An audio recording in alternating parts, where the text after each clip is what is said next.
주일 예배에 오신 한 분 한 분을 주님의 이름으로 환영하고 축복합니다. 이 시간 함께 성령의 임재를 소망하며 찬양과 경배로 나아가도록 하겠습니다.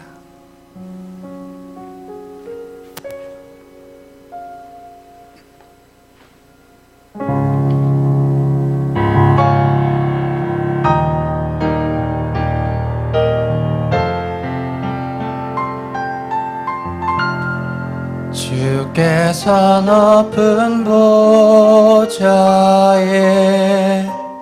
앉으셨는데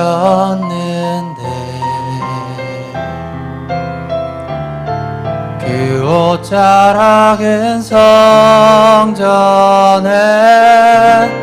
가득하도다.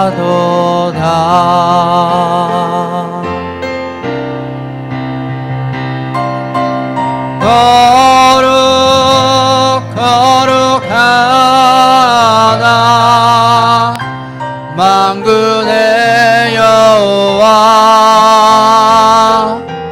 그 영광이 온 땅에 충만하시도다. 주님의 성령 내게 임하여 하늘의 영광 나타내게 하소서. 주님의 성령 내게 임하여 하늘의 영광 나타내게 하소서. 주님의 성령 내게 임하여 하늘의 영광 나타내게 하소서. 주님의 성령 내게 임하여 하늘의 영광 나타내게 하소서.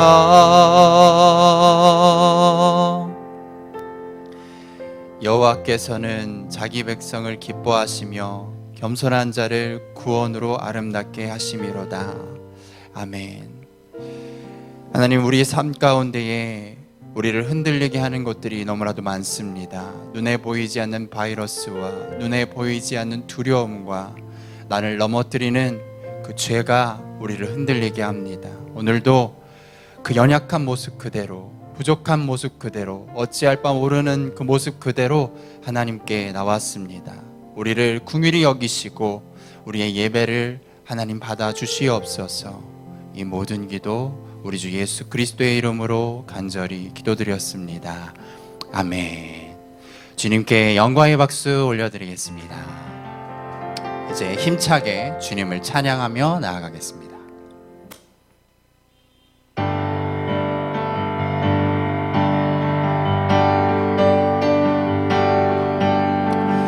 찬양 중에 눈을 들어 주를 보내.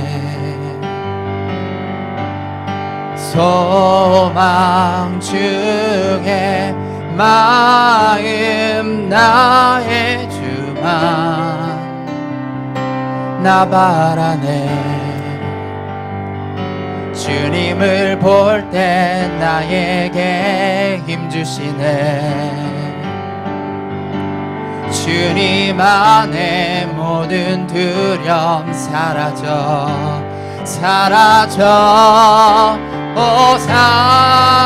호산나 호산나. 구원의 주 하나님 찬양 받으실 주님. 호산나 호산나. 내 안에 임하셔서 주님의 뜻이 주께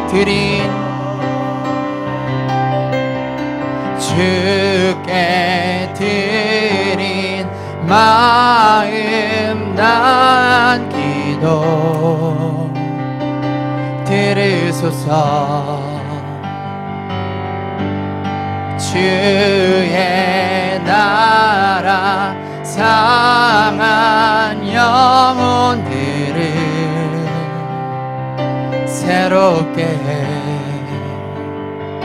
주님을 볼 때 나에게 힘주시네.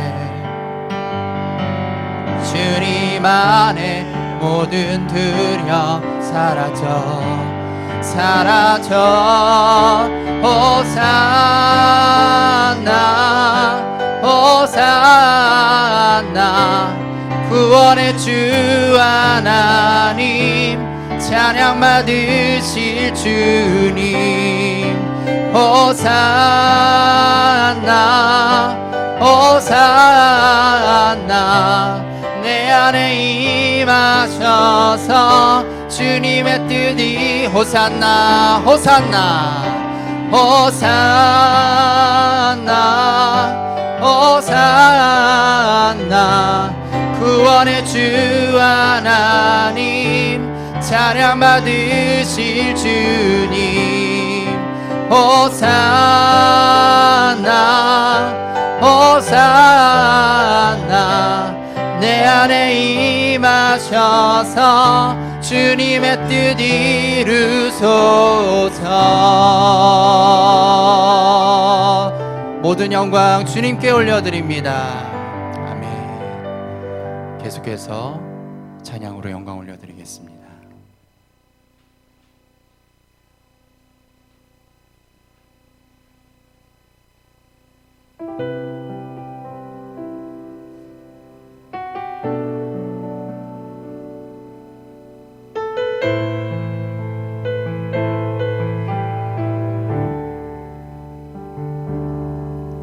내게 허락하신 시련을 통해 나의 믿음 더욱 강하게 자라나고 험한 산과 골짜기 지나는 동안 주께 더 가까이 나를 이끄시네. 내가 겪는 시험이 어렵고 힘겨워도 내 주님보다 크지 않네. 내 앞에 바다가 갈라지지 않으면 주가 나로 바다 위 걷게 하리. 나는 믿네. 주의 능력으로 내 삶 새롭게 되리. 나는 믿네. 주의 능력으로 담대히 나가리라. 주와 함께 싸워 승리하리라.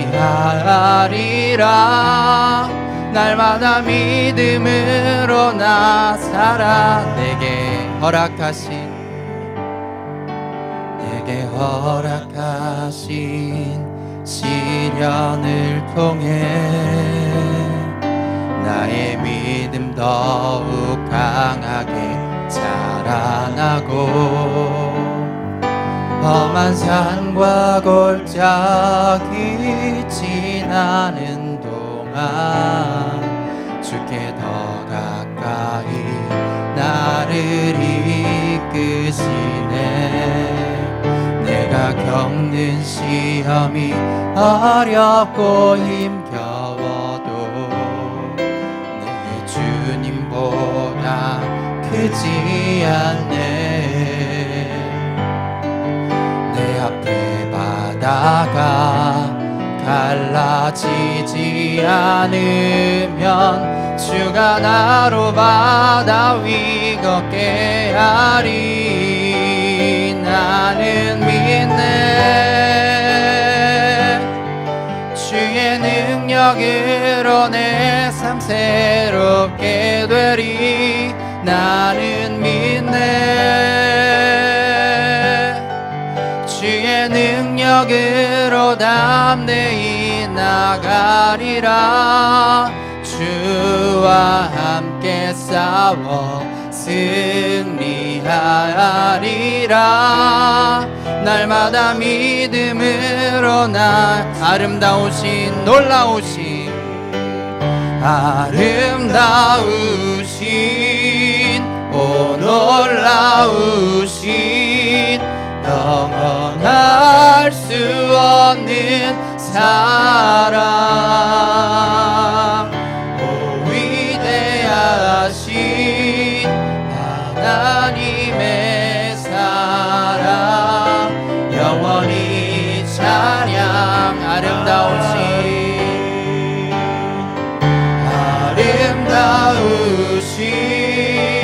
오 놀라우신 영원할 수 없는 사랑 오 위대하신 하나님의 사랑 영원히 찬양하리 고백합니다. 영원히 찬양하리 영원히 찬양하리.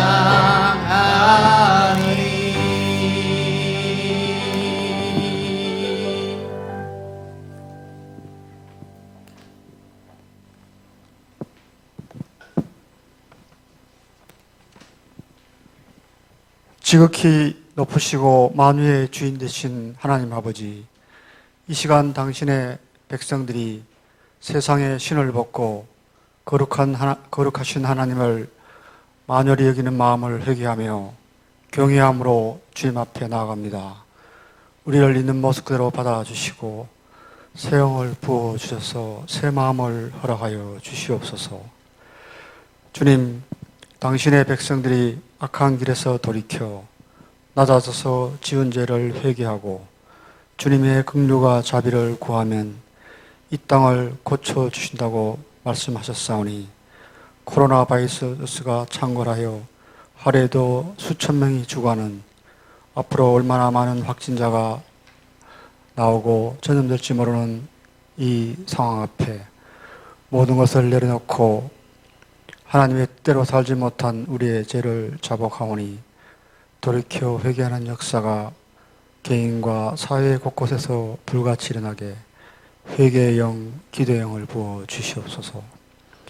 이 땅의 소망인 교회가 이 위기 앞에 다시 일어나 혼돈속에 방황하는 세상과 성도들을 하나님의 말씀으로 깨우며 주님의 십자가와 부활의 생명력으로 이 땅을 변화시켜 나가는 살아있는 교회 되게 역사하여 주시옵소서.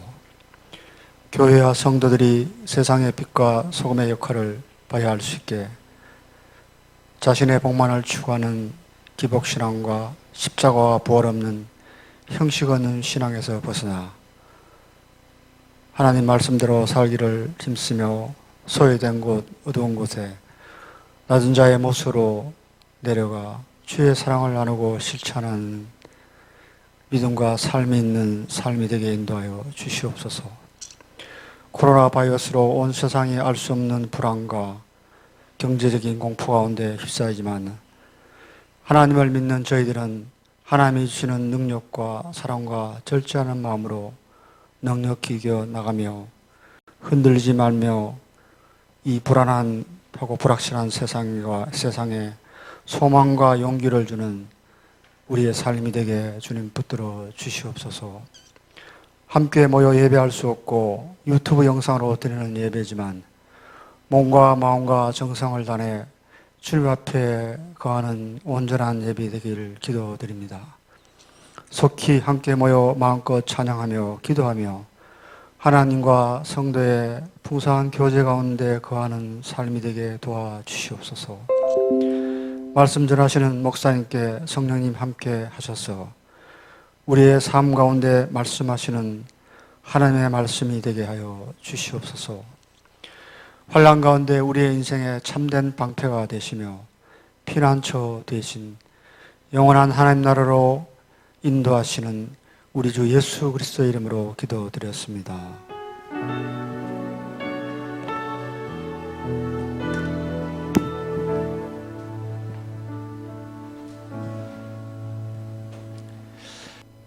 할렐루야. 주 앞에 예배하러 나오신 여러분 한 분 한 분을 환영하고 축복합니다.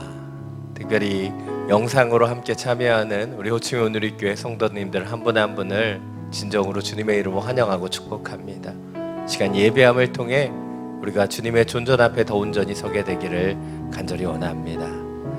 또한 옆에 있는 분과 이렇게 인사하기를 원합니다. 온 마음 다해 하나님만 사랑하십시오. 온 마음 다해 하나님만 사랑하십시오. 이 시간 서로 축복하며 함께 찬양하겠습니다. 주님이 당신을 축복하고 사랑해 주님이 함께 하시네. 은혜의 주님이 당신을 축복하고 사랑해 주님이 함께 하시네. 우리의 두 손을 가슴에 모으고 은혜의 주님이 내 삶을 축복하고 사랑해 주님이 함께 하시네.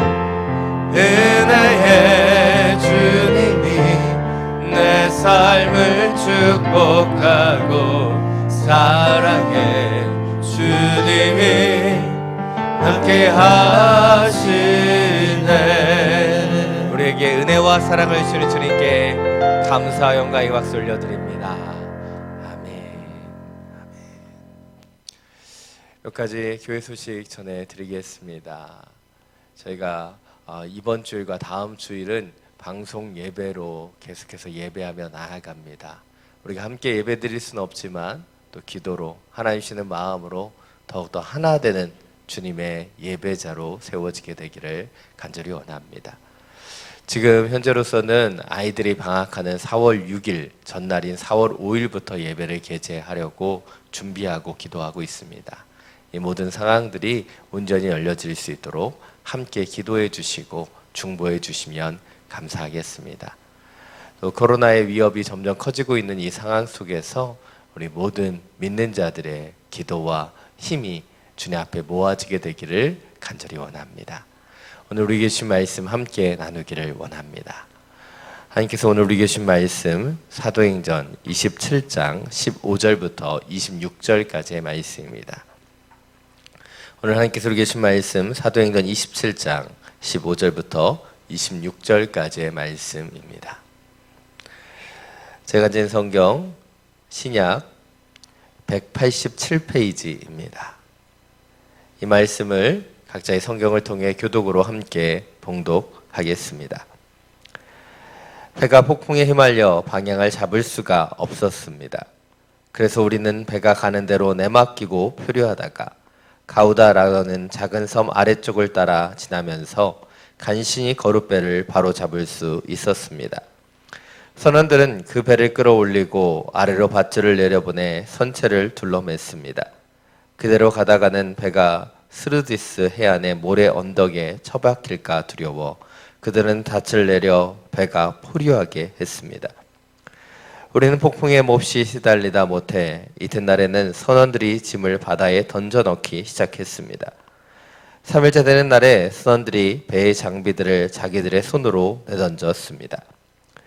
여러 날 동안 해와 별도 나타나지 않고 폭풍만 계속 불어닥치자 결국 우리는 구조될 모든 소망을 포기했습니다. 사람들이 오랫동안 아무것도 먹지 못하고 있는 가운데 바울이 일어나 그들 앞에 서서 말했습니다.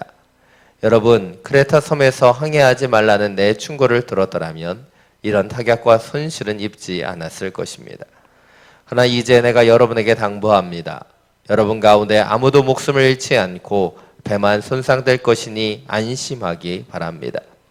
어젯밤 내 하나님, 곧 내가 섬기는 하나님의 천사가 내 곁에 서서 바울아, 두려워하지 마라. 내가 마땅히 가이사 앞에 서야 한다. 그래서 하나님께서 너와 함께 항해하는 모든 사람들의 생명을 내게 맡겨주셨다라고 하셨습니다. 그러니 여러분 안심하십시오. 나는 하나님을 믿으니 내게 말씀하신 대로 이루어질 것입니다. 함께 읽겠습니다.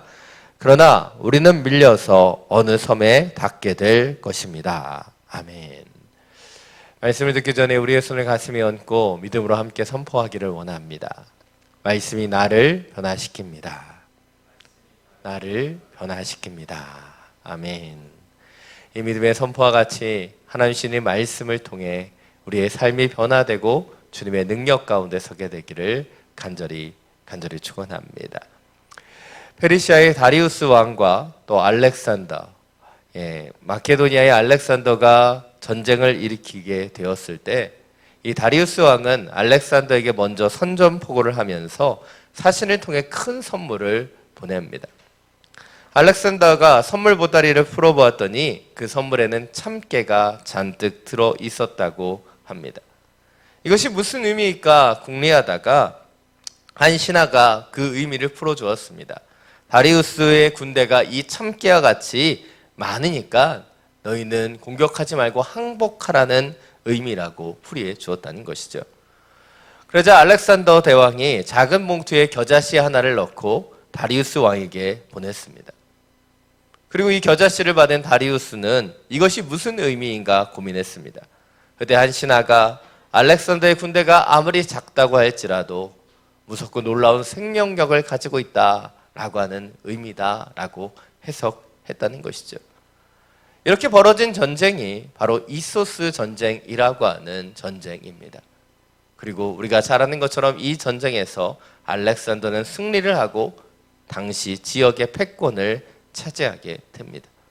비록 수적 열세도 불구했지만 알렉산더와 그 군대는 바로 겨자씨와 같은 생명력을 갖고 있었기 때문에 그들은 승리할 수 있었다는 것이죠. 지금 전 세계와 교회는 유사일에 한 번도 없었던 큰 위협 가운데 있습니다. 코로나19라고 하는 변종 바이러스로 인해 사람들은 함께 모일 수 없습니다. 함께 예배할 수 없고 모이기에 더욱 힘써야 되는 믿는 자들이 함께 모일 수 없는 그런 어려움 가운데 들어가고 있습니다. 지금 우리는 코로나19와 큰 전쟁을 벌이고 있는 것이죠. 이 전쟁을 치르는데 우리에게 필요한 것 바로 겨자씨와 같은 믿음입니다. 이 믿음이 우리에게 영적인 생명력이 되기 때문이라는 것이죠. 오늘 본문을 통해 바로 하나님께서 우리에게 원하시는 이 영적 생명력을 회복하게 되기를 간절히 축원합니다.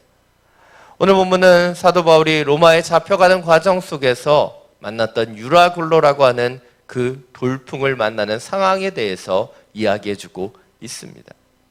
이런 돌풍을 만나는 상황, 바로 인생의 역경을 경험하는 시간이지요. 성경을 보면 바로 세 종류의 돌풍을 만나는 그런 이야기들이 나타납니다. 바로 세 가지의 경우를 이 돌풍을 통해서 찾아볼 수 있다는 것이죠. 그 첫 번째는 갈릴리적 위기입니다. 마태복음 8장에서 예수님과 제자들이 갈릴리 바다에서 풍랑을 만나셨던 사건이라는 것이죠. 예상치 못한 시간에 예상할 수 없이 갑자기 찾아온 그 돌풍과 같은 위기가 우리의 삶 속에 있을 수 있다는 것이죠. 두 번째 돌풍은 요나적 돌풍입니다. 하나님의 뜻을 거역하고 다시스를 가던 요나에게 하나님께서 만나게 하셨던 폭풍우라는 것이죠. 마지막 세 번째 돌풍이 오늘 본문에 나타나는 유라굴로적 위기, 유라굴로와 같은 돌풍이라는 것이죠. 또한 말씀을 살펴보면 이러한 돌풍 가운데, 이런 위기 가운데 이겨낼 수 있는 비결도 나타나고 있습니다. 갈릴리적 위기 속에서 당황하는 제자들에게 예수님께서는 말씀하시죠. 믿음이 적은 자들아.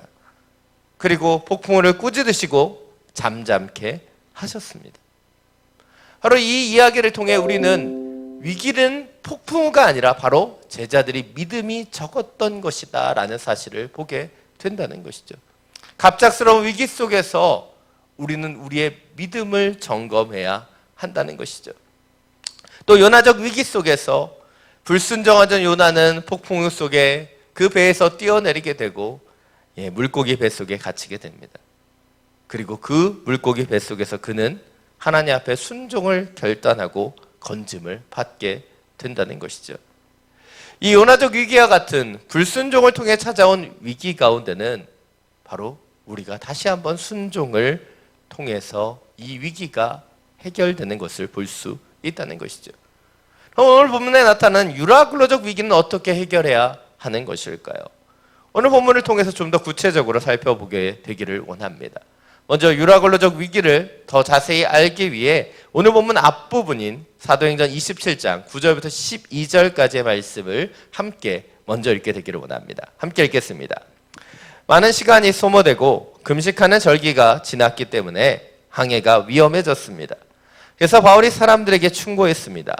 여러분, 내가 보니 우리가 이렇게 계속 항해하다가는 재난에 빠지고 배와 짐 큰 손실을 입을 뿐 아니라 우리 목숨도 위태로울 것입니다. 그러나 백부장은 바울의 말보다는 선장과 선주의 말을 더 따랐습니다. 그 항구는 겨울을 나기에 적당하지 않았기 때문에 대다수의 사람들이 베닉스에 가서 겨울을 날 수 있기를 바라는 마음에 계속 항해하고자 했습니다. 베닉스는 크레타 섬에 있는 항구 도시로 남서쪽과 북서쪽을 향하고 있었습니다. 앞서 두 위기, 바로 그 갈릴리적 위기와 요나의 위기와는 다르게 이 유라굴로적 위기는 갑작스럽게 찾아온 위기나 불순종에 의해서 벌어진 위기가 아니었다는 것이죠. 오늘 보면 9절을 보면 금식하는 절기가 지났기 때문에 항해가 위험해졌다라고 말하고 있습니다. 여기서 금식하는 절기는 바로 대속죄를 의미하는 것이죠. 유대력으로는 7월 10일이고 태양력으로는 9월 말경이 되는 시기가 바로 대속죄일입니다. 그런데 당시의 지중해에서는 9월 중순부터 3월 초까지는 이 유라굴로와 같은 돌풍이 부는 경우가 잦았다는 것이죠. 다시 말해서 이미 항해를 조심해야 되는 때에 접어들었다는 것이에요. 문제는 이 위기가 찾아올 수 있는 이 시기에 이제 막 접어들었기 때문에 아직 사람들의 경각심이 그 정도가 되지 않았다는 것입니다. 아마도 이 시기가 11월, 12월이 되어서 이제 적극적으로 그 겨울이 시작되는 시간이었다면 그 누구도 항해를 하려고 하지 않았을 것입니다. 그런데 이제 막 그러한 시기에 접어들다 보니까 사람들의 마음 가운데 아직은 좀 괜찮지 않을까라고 하는 그런 생각들이 있었다는 것이죠.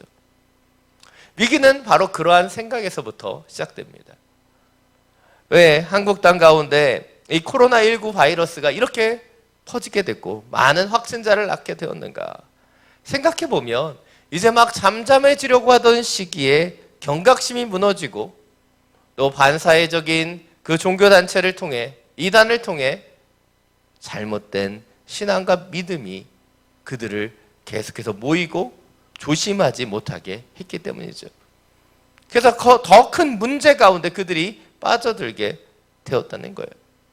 오늘 본문에 나타나는 상황도 유사합니다. 위험이 다가오는 그 순간에 백부장은 항해를 이어가려고 하죠. 왜입니까? 이제 막 시작되었기 때문이에요.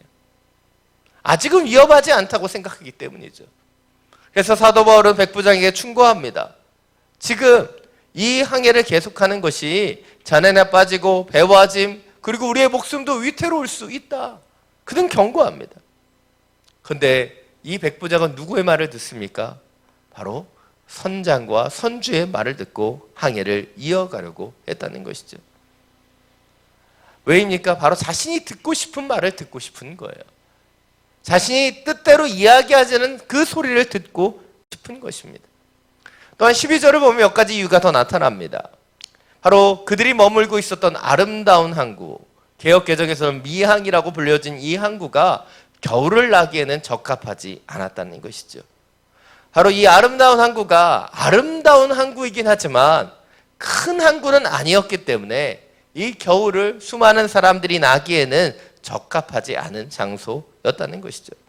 그래서 대다수의 사람들은 조금 더 가면 있는 항구 도시인 베닉스에서 겨울을 나기를 바랬다라고 오늘 본문은 기록하고 있다는 것이죠.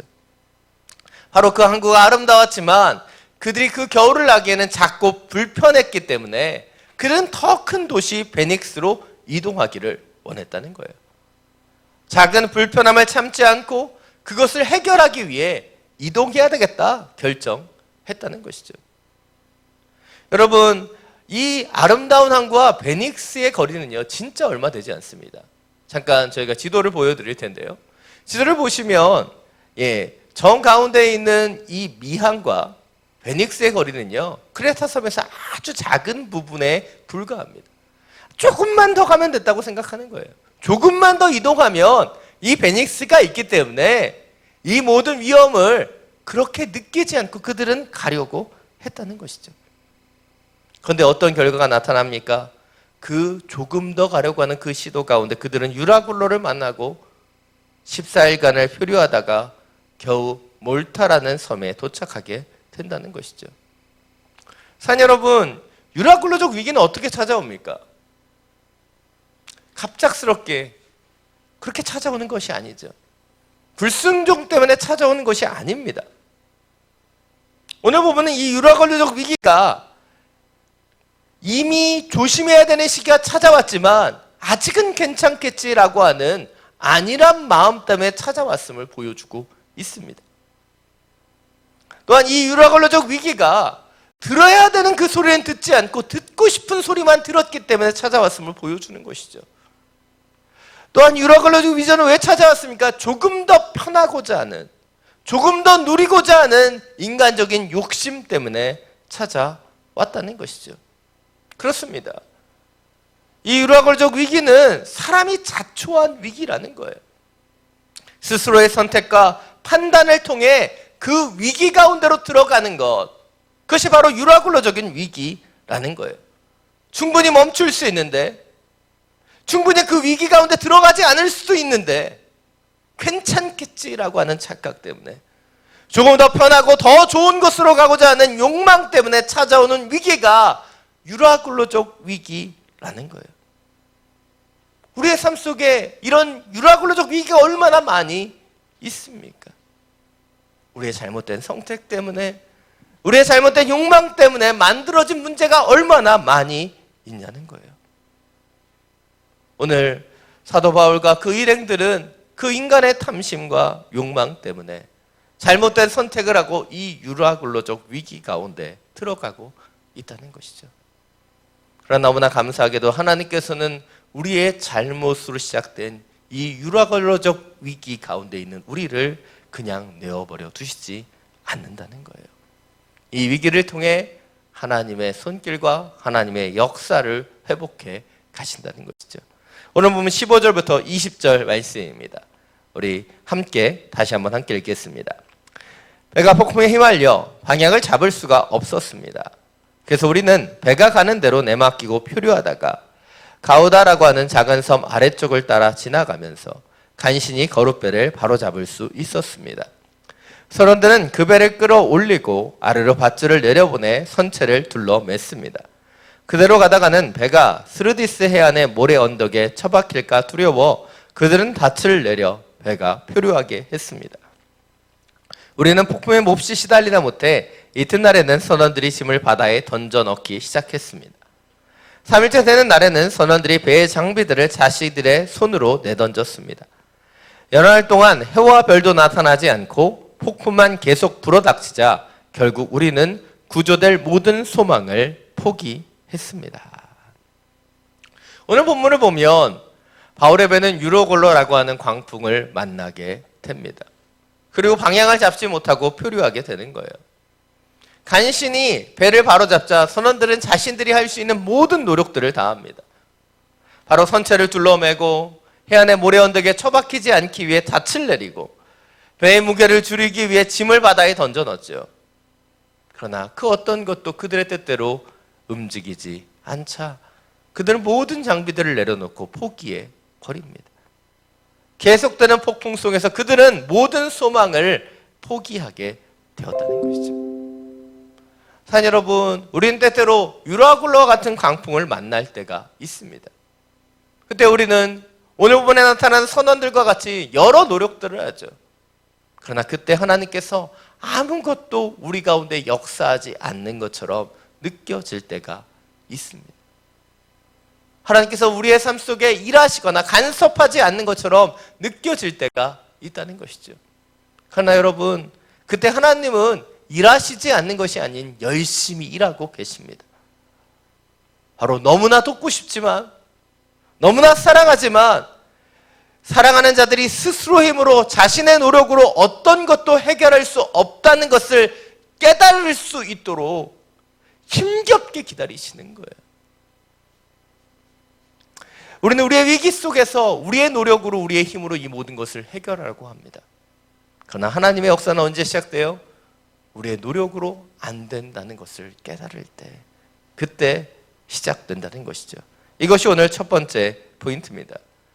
인생의 바다에서 폭풍을 만나고 자신의 한계를 느끼고 절망하는 그 순간이 바로 하나님께서 역사하기 시작하는 때라는 것이죠. 그리고 바로 그때 하나님은 그들에게 다시 한번 일하시기 시작하는 거예요. 오늘 보면 21절, 22절입니다. 함께 읽겠습니다. 사람들이 오랫동안 아무것도 먹지 못하고 있는 가운데 바울이 일어나 그들 앞에서 말했습니다.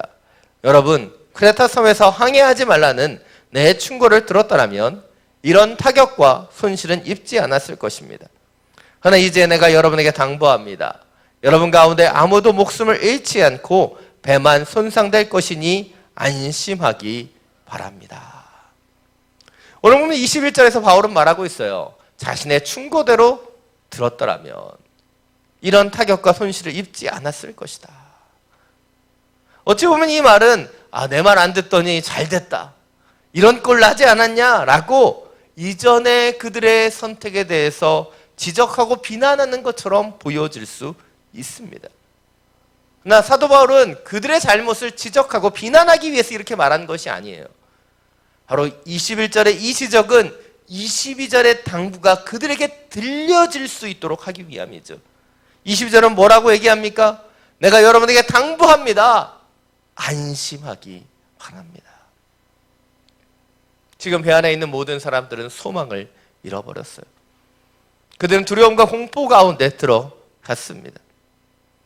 이런 이들에게 사도 바울은 이들의 잘못된 선택을 지적하는 것이 아닌 올바른 충고를 듣지 않았던 것을 이야기하고 다시 지금 그들에게 내리고 있는 안심하기 바란다라고 하는 그 충고에 그들이 귀 기울기를 원하기 때문에 지금 이렇게 이야기하고 있는 거예요. 그러나 우리의 연약함은 무엇입니까? 바로 하나님의 음성, 사도 바울을 통해 우리에게 이야기하시는 주님의 그 음성들을 잘 듣지 못한다는 것이죠. 마태복음 14장을 보면 폭풍 가운데 시달리고 있는 제자들을 향하여 예수님은 그 폭풍을 뚫고 물 위를 걷고 뛰어서 제자들에게 찾아가시죠. 그런데 그런 예수님을 바라본 제자들은 그 예수님이 유령인 줄 알고 소리 지르고 무서워하죠. 아마 저도 제자들이었다면 이 폭풍과 치고 어두운 밤에 무슨 물체가 꿀렁거리고 다가온다면 유령이라고 생각했을 것 같습니다. 얼마나 두려웠겠어요. 그러나 그때 예수님께서 제자들에게 무엇이라고 말씀하십니까? 마태복음 14장 27절을 보면 이렇게 말씀하시죠. 예수께서 즉시 이르시되 안심하라, 나니 두려워하지 말라. 주님께서 즉시 그들에게 말씀하셨다는 거예요. 무섭고 두려움이 찾아오는 그 순간에 가장 필요한 것이 무엇입니까? 바로 주의 말씀을 듣는 것이고 그 말씀, 안심하라, 두려워 말라는 그 음성을 들을 수 있는 것이에요. 오늘 사도 바울은 유라굴로를 통해 모든 소망을 잃어버리고 표류하고 있는 사람들에게 말하고 있습니다. 아무도 목숨을 잃지 않고 배만 손상될 것이니 안심하기 바랍니다. 주님이 주시는 그 평강으로 그들을 초대하고 있다는 것이죠. 이것이 오늘 두 번째 포인트입니다. 인생의 바다 위에서 우리가 폭풍을 만날 때 우리 가운데 필요한 그것은 주님의 평강 가운데로 다시 들어갈 수 있는 것이에요. 오직 기도함을 통해 이 세상에 줄 수 없는 주 여호와의 평강 가운데 가운데 나아가는 것, 그것이 너무나 중요하다는 것이죠. 인생의 위기가 우리 가운데 찾아올 때, 유라굴로라는 광풍이 찾아올 때 어찌 두렵지 않을 수 있겠습니까? 그래서 우리는 기도해야 하는 거예요. 제자들은 그들을 찾아오는 예수님을 보고도 두려워했고, 사도 바울의 충고를 들었지 않았던 그 배에 있는 수많은 사람들은 소망을 잃고 두려움과 공포 가운데 들어갔습니다. 그런데 그들을 향하여 예수님은 말씀하셨어요. 내니 안심하라, 두려워 말라. 사도 바울은 그들에게 말하고 있습니다. 이 배만이 상할 것이니 너의 생명은 상하지 않을 것이니 안심하라. 그들에게 이야기하고 있는 것이죠. 왜입니까? 위기 속에 찾아오는 두려움과 불안이 더 큰 문제를 야기시키기 때문이에요. 두려움과 공포가 문제가 아니라 그 공포 가운데 사로잡혔을 때 더 큰 문제가 벌어진다는 것이죠. 한 가지 예를 들어보겠습니다. 여러분 요즘 보이스피싱이라고 하는 사기 범죄가 판을 치고 있지요. 근데 우리는 이 보이스피싱이 지적 수준이 좀 부족하고 사리분별이 안 되는 사람들이 당하는 거라고 생각합니다. 근데 여러분 굉장히 명석하고 똑똑한 사람도요, 이 사기 범죄, 이 보이스피싱에 빠지면 자신도 모르게 그들의 말을 따라 움직인다는 거예요. 왜일까요? 이들이 사용하는 방법이 바로 사람들에게 위기와 불안 가운데 빠지게 하는 것이죠. 보이스피싱으로 사기를 치는 사람들은요, 사람들에게 불안을 조장합니다. 국정원인데 당신의 돈에 문제가 생겼다. 그 얘기를 우리가 많이 들어서 알고 있지만 왜 사람들이 그 이야기에 놀라고 있는 현금을 다 뽑아서 이 냉장고에 넣고 그러는가? 우리는 잘 이해할 수 없어요. 근데 그 한마디가 그들 가운데 위기감을 고조시켰기 때문이에요. 또 다른 보이스피싱은 무엇입니까? 당신의 아들이 지금 응급실에 입원해서 급히 수술해야 되니까 빨리 통장에 돈을 입금하라는 거예요. 그들 가운데 있는 위기와 두려움을 극대화시켜서 더 큰 문제 가운데 빠져드는 줄도 모르고 그들은 그 피싱에, 사기에 빠지게 되는 것이에요. 저희 가정 가운데서 비슷한 일이 있었습니다. 하루는 아침에 교회를 출근하는데 아내에게 전화가 왔어요. 지금 처남이 응급실에 지금 가서 급히 수술을 받아야 된다는 거예요. 모르는 사람한테 연락이 왔다는 거예요. 아내가 너무 놀라서 저에게 전화를 한 거예요. 그래서 제가 물어봤습니다. 처남에게 전화는 해봤냐? 했더니 아직 안 해보고 너무 놀라서 저에게 전화한 거죠. 저희 장모님께 그렇게 전화가 왔는데 장모님이 너무 놀라서 딸에게 전화한 거고, 그 전화를 받은 딸은 너무 놀라서 남편에게 전화를 한 거예요. 감사하게도 처남에게 전화했을 때 처남이 바로 전화를 받았습니다. 그래서 문제가 없다는 것을 확인했어요. 그런데 그 보이스피싱으로 왔던 그 한 통화의 전화가 얼마나 사람을 위기와 불안 가운데 빠지게 하는 것을 저는 실제로 경험했어요. 저는 그래도 처남이니까, 저하고 관계가 있는 사람이니까 저는 그나마 객관성을 유지하고 전화해보라고 얘기했지만 저희 장모님과 저희 아내는 그 사람들이 조장하는 위기감 가운데 빠져들고 어찌 보면 그들의 말과 같이 그 수술비를 마련해 그곳에 돈을 보내려고 하는 준비를 하고 있는 것을 느끼게 되었다는 것이죠. 이것이 위기와 불안이 갖게 되는 더 큰 문제라는 것이죠. 그래서 위기와 불안이 찾아올 때 우리는 멈춰야 됩니다. 기도해야 되는 거예요. 두려움과 불안이 우리를 사로잡지 못하도록, 더 큰 문제 가운데 들어가지 않도록 우리는 멈추고 기도해야 되는 것이죠. 그리고 하늘의 하나님만이 주실 수 있는 그 샬롬을 구하고 기도해야 되는 거예요. 그때 두려움이 주는 그 절망을 넘어서는 하늘의 소망이 우리 가운데 시작될 수 있다는 것이죠. 사랑 여러분, 위기는 위험한 기회라고 이야기합니다. 위기는 위험하지요. 그러나 이 위기를 통해 우리는 기도할 수 있는 놀라운 기회를 갖게 되는 거예요. 그리고 우리가 이 위기 가운데 기도할 때 위기는 하나님의 기회가 되어 하나님의 역사가 우리 가운데 시작된다는 것이죠. 여러분의 인생을 돌아보십시오. 여러분의 영적인 터닝포인트가 언제 찾아왔는가? 우리의 삶 속의 위기 속에 우리는 주님을 만났고 주님 앞에 돌이키게 되었다는 것이죠. 그러게 인생의 위기가 찾아올 때 주님께서 우리에게 요구하시는 것은 멈추어 기도하는 거예요. 바로 우리 가운데 폭풍우를 뚫고 우리를 찾아오시는 주님이 계시기에, 내니 두려워 말라 말씀하시는 주님이 계시기에 우리는 기도해야 하는 것이죠.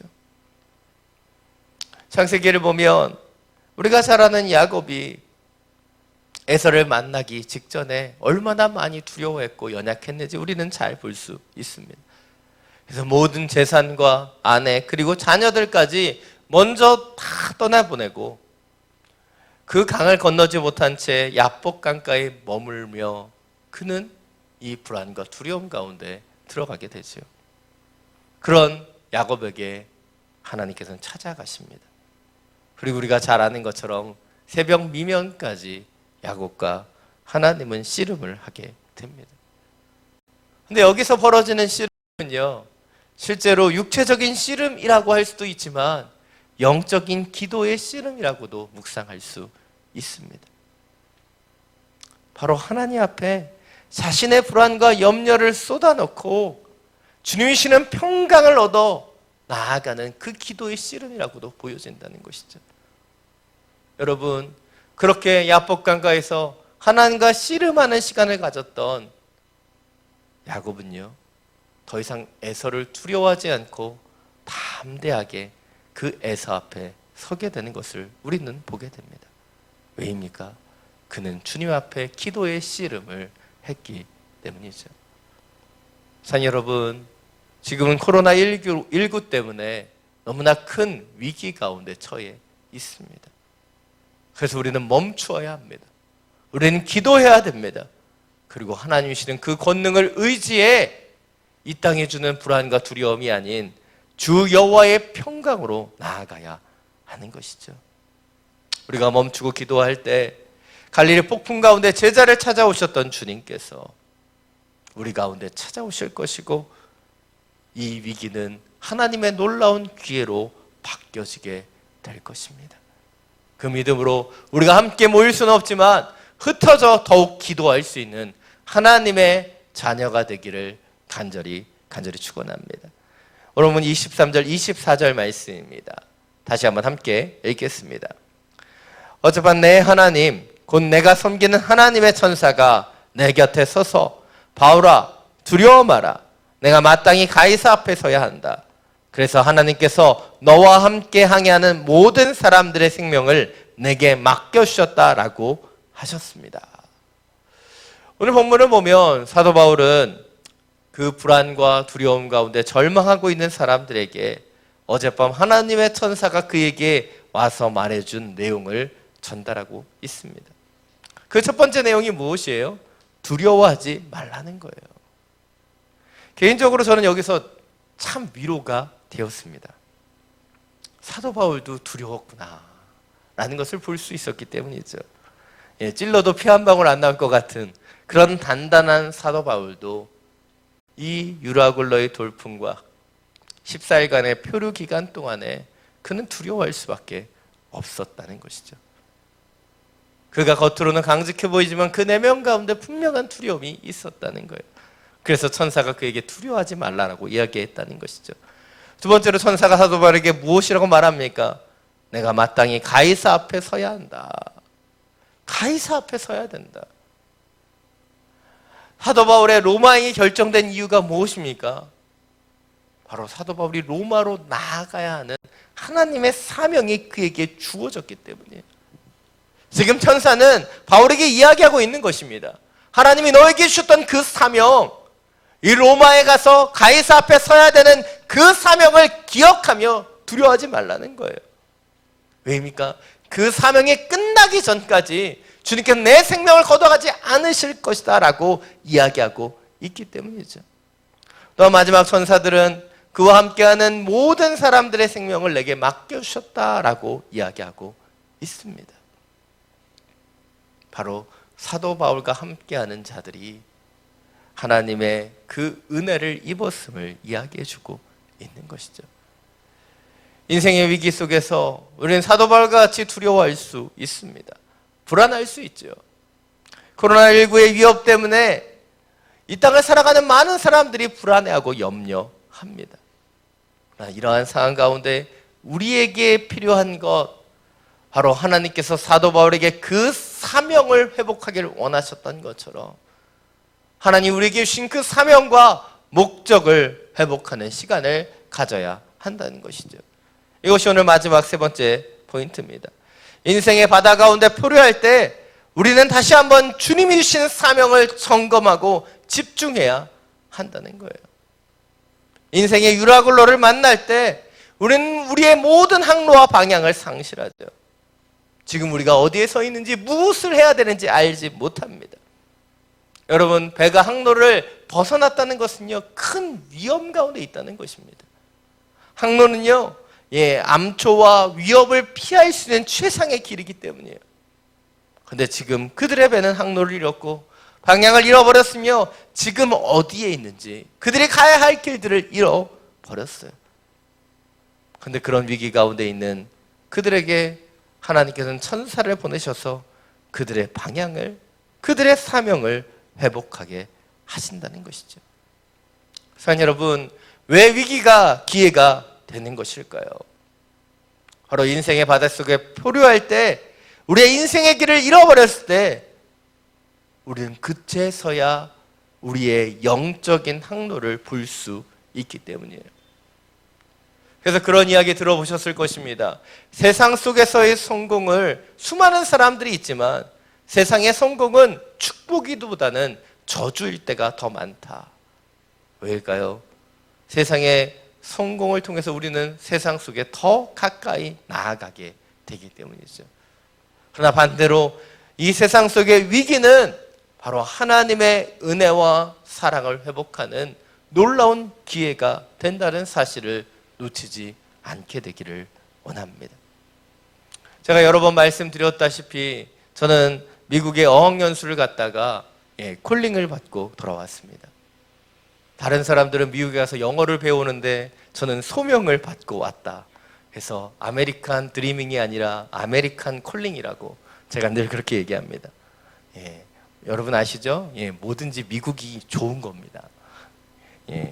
웃어주셔야 되는데 각자의 자리에서 웃어주시기를 바라며 준비했습니다. 근데 그렇게 콜링을 받고 저는 고시원에서 공부하면서 신대원을 준비했습니다. 감사하게도 그 부르심대로 이 신학생이 될 수 있는 축복을 받게 되었어요. 그리고 신대원에 가서 공부도 열심히 하고 신대원 생활의 기쁨도 많이 누렸습니다. 그리고 사역도 시작하게 되었어요. 그렇게 평안한 시간을 3년이 흘러가고 이제 졸업을 앞에 두게 되었을 때 그때부터 제 안에 불안이 찾아왔습니다. 제 자신을 돌아보는데 그때 너무나 가진 것이 없더라고요. 너무나 할 수 있는 게 없었습니다. 전도사라면 당시에 능히 가져야 되는 봉고 운전 실력이 형편이 없었어요. 전임 사역을 시작하려면 필수 요건이 되는 결혼도 하지 못한 상태였습니다. 그런데 감사하게도 신학교 교수님의 추천으로 면접을 한 교회에서 보게 되었어요. 근데 보기 좋게 바로 떨어졌습니다. 교수님이 추천해 주셨는데. 또한 또 다른 기회를 통해서 몇 분과 함께 온누리교회 대학 청년부 면접을 보게 되었습니다. 그런데 붙은 것 같은데 떨어졌어요. 참 놀라운 일이었습니다. 근데 그때 들었던 면접을 보셨던 목사님들의 질문이 지금도 기억나요. 자네는 뭘 잘하나? 자네는 뭘 그렇게 잘하나? 근데 그 질문이 저를 굉장히 당황스럽게 했습니다. 여러분, 제가 보기보다 되게 겸손해요. 그래서 제 입으로 뭘 잘한다고 얘기를 못합니다. 그리고 솔직히 얘기하면 신대원 3년을 마친 이제 막 전도사가 된 사람이 뭘 그렇게 잘할 수 있겠어요? 설교를 잘하겠습니까? 행정을 잘하겠습니까? 양육을 잘하겠습니까? 뭘 잘하느냐는 그 질문에 답을 할 수가 없는 거예요. 그렇게 좋은 기회를 몇 번 잃고 나니까 제 자신이 너무나 형편없고 제 마음이 너무나 불안해졌습니다. 제 마음속에는 타협하는 마음들이 찾아오기 시작했어요. 사역의 현장에 가는 것보다 조금 더 학문적인 연구를 하고 대학원에 가서 좀 더 공부해도 좋을 것 같다. 그렇게 생각하면서도 대학원 준비는 전혀 하지 않고 있었습니다. 근데 바로 그 시간이 하나님 앞에서 제 안에 있는 불순물을 제거하는 시간이었다고 생각합니다. 아마도 제 마음속 깊은 곳에서는 그래도 나라면, 나 정도면 괜찮은 사역자인데, 나 정도면 학벌도 나쁘지 않은데 라고 하는 착각이 깨어지는 시간들을 허락하셨기 때문이죠. 제 스스로가 계획하고 생각했었던 그 하나하나의 플랜이 깨어지는 시간들을 주님께서 주셨던 거예요. 당시 신대원 기숙사에 거주하고 있었던 저는 당연히 나아가야 되는 새벽 기도회를 더 열심히 나갔습니다. 그리고 예배가 끝난 이후에 드리는 기도가 점점점 길어졌어요. 그러나 그렇게 기도했지만 제 마음속에 큰 확신이나 평강이 찾아오지는 않았습니다. 기도하는데도 이미 사역지가 확정된 동기들, 모든 능력을 다 갖춘 그 동기들이 부러웠어요. 그런데 그 우울과 불안이 찾아오는 그때 감사하게도 주님께서 저를 부르셨던 그 콜링이 다시 기억나기 시작했습니다. 하나님이 저를 부르실 때 단 2마디를 하셨어요. 2가지를 하지 마라. 1가지만 해라. One thing. 오직 하나님만을 바라보고 하나님의 일만을 하라고 저를 부르셨어요. 그리고 그 부르심이 기억나는 그 순간에 저는 다시 온전한 마음으로 사명을 회복하며 기도할 수 있었습니다. 그렇게 집중적으로 기도하기 시작하는 바로 그때 주님이 바로 일하셔야 되는데, 그리고 나서도 2-3주가 지난 다음에 그때부터 주님께서 새로운 일들을 펼치셨던 것이 기억납니다. 여러분, 은혜는 무엇이에요? 바로 붙으면 은혜가 아닙니다. 추가로 붙어줘야지, 추가의 추가 정도로 붙어줘야지 은혜가 있는 것이죠. 그때 대학 정보 면접을 보고 애매하게 떨어진 저를 인천 캠퍼스에서 전임 사역자로 청빙해 주셨어요. 그리고 그 이후로 15년째 이 오늘의 교회를 섬기고 있습니다. 그리고 너무나 감사한 것은요, 지난 15년 동안 하나님께서는 세상의 일을 생각할 겨를이 없을 정도로 바쁘게 주님의 일만 하게 하셨습니다. 부르심 그대로, 부르심대로 살게 하셨어요. 사랑 여러분, 우리가 인생을 살아가면서 왜 유로굴러와 같은 위기가 없겠습니까? 왜 풍랑이 찾아오지 않겠어요? 그러나 바로 그때 우리에게 필요한 것은 두려워하지 않는 거예요.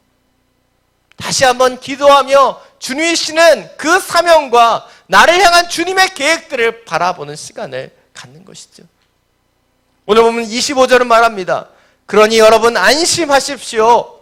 나는 하나님을 믿으니 내게 말씀하신 대로 이루어질 것입니다. 내게 말씀하신 대로 이루어질 것입니다. 사랑 여러분, 믿는 자에게 용기가 필요한 이유, 그것은 그 용기를 통해서만 고난과 위기를 새로운 기회로 탈바꿈할 수 있기 때문이에요. 위기 속에 용기가 있어야지 불안과 두려움을 이겨내고 하나님의 사람으로, 하나님의 자녀로 모세처럼, 여호수아처럼 강하고 담대하게 주님 앞에 설 수 있기 때문이죠. 사랑 여러분, 이 코로나19로 인해 우리가 함께 모이지 못하는 이 시기는 어찌 보면 이 유로굴러와 같은 위기입니다. 이 위기에 우리에게 필요한 것, 다시 한번 강하고 담대하게 주님 앞에 서서 기도하는 것이죠. 요한복음 14장 1절은 말합니다. 너희는 마음에 근심하지 마라. 하나님을 믿으니 또 나를 믿으라. 하나님을 믿으니 또 나를 믿으라. 코로나19 바이러스의 위협이 우리 가운데 찾아오고 있습니다. 우리가 살아가는 이 지역사회 가운데 더 많이 가까워지고 있습니다. 그러나 이 상황 가운데 우리 두려워하지 않기를 원합니다. 근심하지 않기를 원합니다. 하나님을 믿고 예수 그리스도를 의지할 수 있기에 이 위기를 이겨낼 수 있는 하나님의 자녀들이 되기를 원합니다. 다시 한번 위기와 두려움을 바라보는 인생이 아닌 평강의 주님 앞에 눈을 맞추기를 원하고 주님이 주시는 사명이 우리 안에 새롭게 되기를 간절히 원합니다. 아무리 큰 배도 높은 파도가 치면 그 파도에 휘청거리게 됩니다. 그러나 그때 넘어지는 배를 바로 세우는 것은 그 배가 갖고 있는 복원력이지요. 우리의 삶 속에 왜 큰 파도가 치지 않겠습니까? 바로 그 순간에 우리에게 필요한 것은 바로 하나님이 주시는 복원력을 우리가 일어나야 한다는 것이죠. 기도의 복원력, 사명의 복원력, 소망의 복원력이 우리에게 필요한 것입니다. 사랑 여러분, 위기가 아닌 우리를 온전케 하시는 그 주님 앞에 소망을 두고 우리가 회복해야 되는 것이 무엇인지 기억하게 되기를 원합니다. 빌립보서 4장 14절에서 사도 바울은 고백합니다. 내게 능력 주시는 자 안에서 내가 모든 것을 할 수 있느니라. 우리에게 능력 주시는 그 하나님의 능력으로 이 모든 파도와 풍랑을 이겨내고 기도와 사명의 복원력으로 굳건히 일어서는 하나님의 자녀들 되시기를 간절히 축원합니다.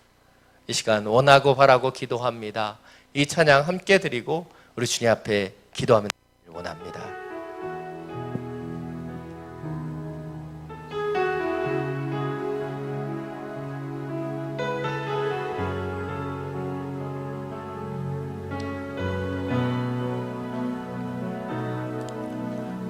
이 세상을 살아가는 동안에 나의 힘을 의지할 수 없으니 기도하고 낙심하지 말 것은 주께서 참 소망이 되심이 주의 길을 걸어가는 동안에 주의 길을 걸어가는 동안에 세상의 것 의지할 수 없으니 감사하고 낙심하지 말 것은 주께서 참 기쁨이 되심이라. 하나님의 꿈이 나의 비전이 되고 예수님의 성품이 나의 인격이 되고 성령님의 권능이 나의 능력이 되길 원하고 바라고 기도합니다. 하나님의 꿈이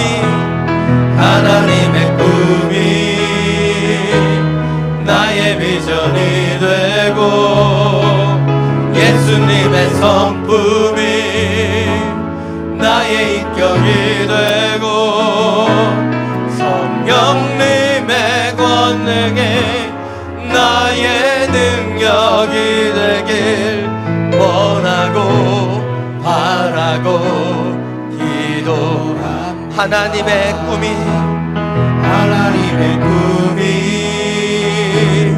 나의 비전이 되고 예수님의 성품이 나의 인격이 되고 성령님의 권능이 나의 능력이 되길 원하고 바라고 기도합니다.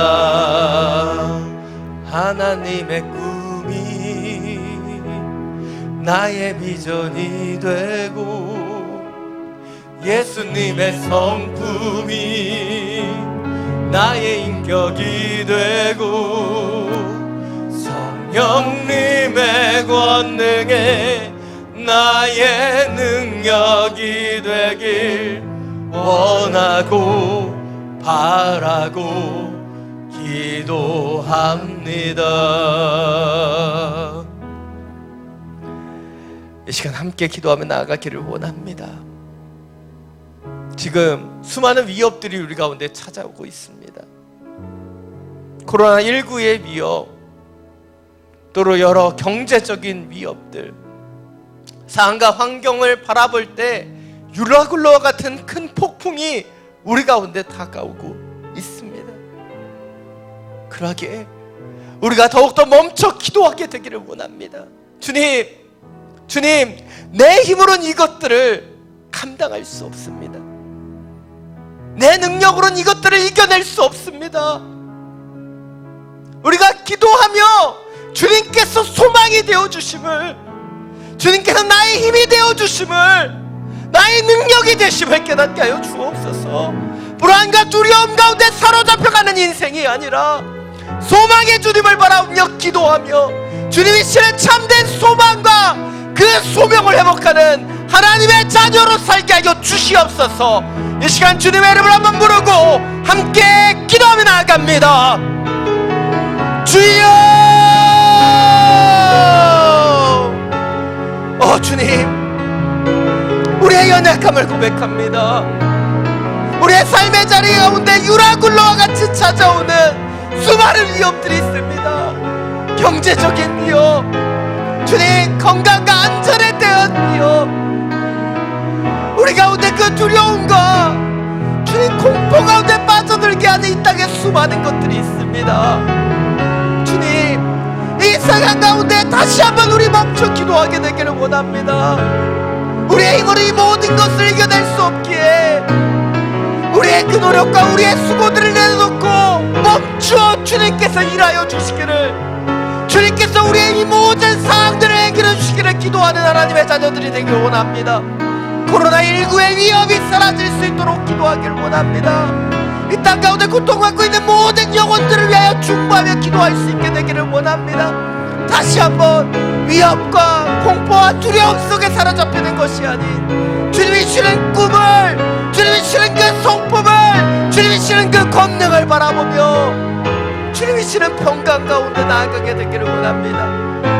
이 땅을 위해 기도하기를 원하시는 사명, 이 땅의 영혼들을 삼키기를 원하시는 주님의 그 꿈이 우리 가운데 회복되기를 원합니다.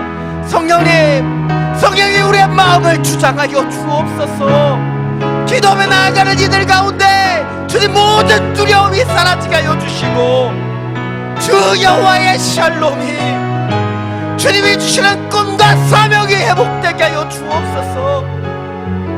인생의 성공을 바라보며 조금 더 만족과 유익을 위하여 나아가는 유라굴로적 위기 가운데 서 있는 하나님의 자녀들을 주님 보호하여 주옵소서.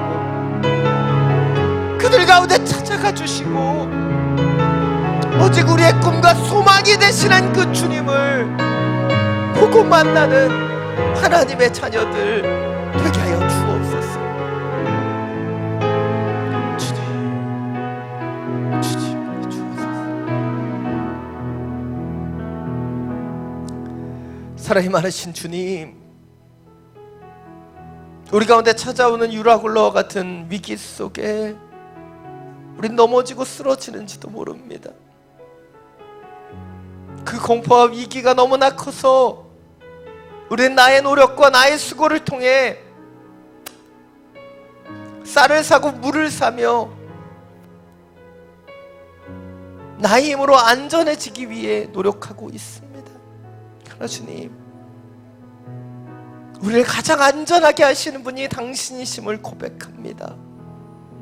우리가 기도하며 주님이 우리의 소망 되심을, 주님 우리에게 원하시는 사명을 회복하는 이 시간이 될 수 있도록 역사하여 주옵소서. 우리가 무엇을 두려워해야 됩니까?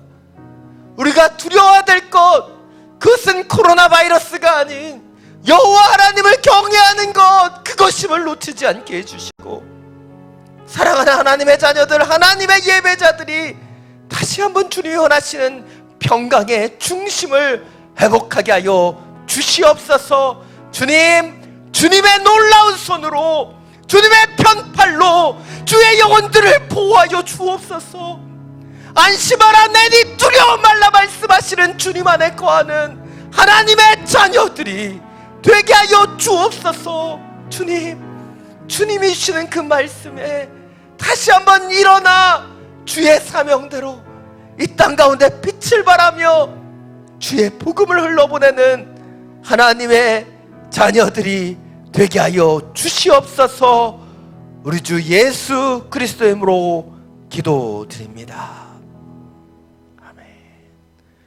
모두 자리에 일어나서 봉헌 찬양 드리며 나아가겠습니다.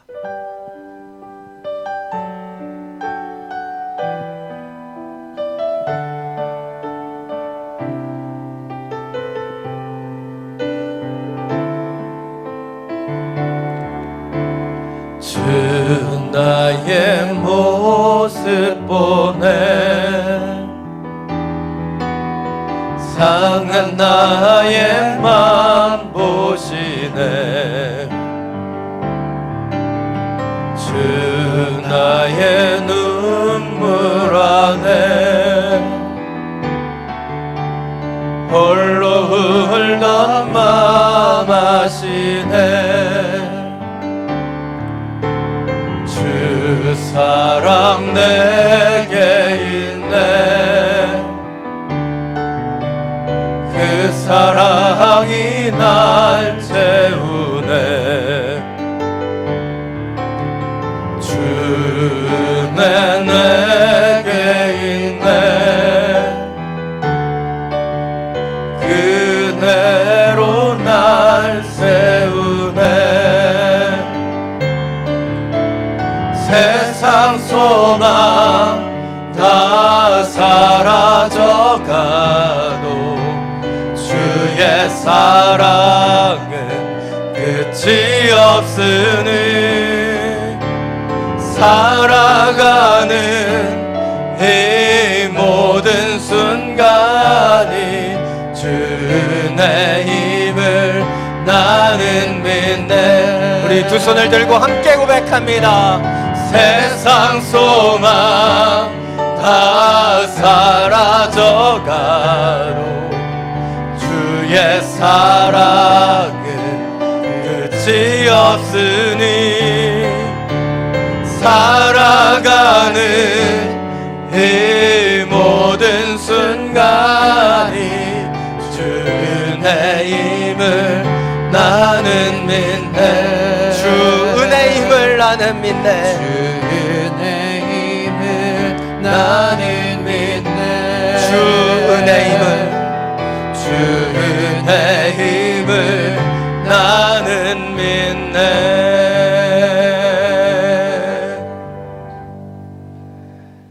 사랑이 많으신 주님, 세상 소망이 아닌 하늘 소망으로 살길 원합니다. 이 땅에 불안과 두려움이 아닌 주님의 평강 가운데 살기를 원합니다. 하나님의 자녀들, 기도하며 나아가는 하나님의 자녀들 가운데 주님 이 세상이 줄 수 없는 평강을 허락하여 주시고, 주님 기도하는 자들이 주의 날개 그늘 가운데 거하는 하나님의 자녀임을 놓치지 않게 하여 주옵소서. 다시 한번 기도하는 그 자리에서 우리의 영적인 방향을 회복하기를 원합니다. 나에게 주셨던 그 사명, 내가 감당해야 되는 그 복음의 일들을 보고 나아가게 하여 주시고, 우리의 삶 속에 찾아오는 유라굴로보다 크신 그 하나님, 그 하나님을 예배하며 찬양하는 하나님의 자녀들 되게 하여 주옵소서. 주신 예배와 말씀에 감사함으로 이 예물을 올려드립니다. 주님 흠양하여 주시고 주님의 나라와 영광을 위하여 사용하여 주시옵소서. 이제는 주 예수 그리스도의 은혜와 하나님 아버지의 놀라우신 사랑과 성령의 교통하심이 두려움과 위기 속에 함몰되는 인생이 아니라 다시 한번 기도하며 영적인 방향을 회복하는 하나님의 사명자로 살기를 기도하며 결단하는 하나님의 자녀들 머리머리 위에 그 믿음으로 살아가는 삶의 자리자리, 지금도 열방 가운데 복음을 전하시는 선교사님과 그 모든 사역 위에 우리가 기도하며 살아가는 이 베트남 땅과 코로나 바이러스로 인해 큰 고통 가운데 있는 우리의 조국 대한민국 위에, 그리고 전 세계에 고통받고 있는 모든 영혼들 머리머리 위에 지금부터 영원토록 항상 함께하여 주시기를 간절히 축원하옵나이다.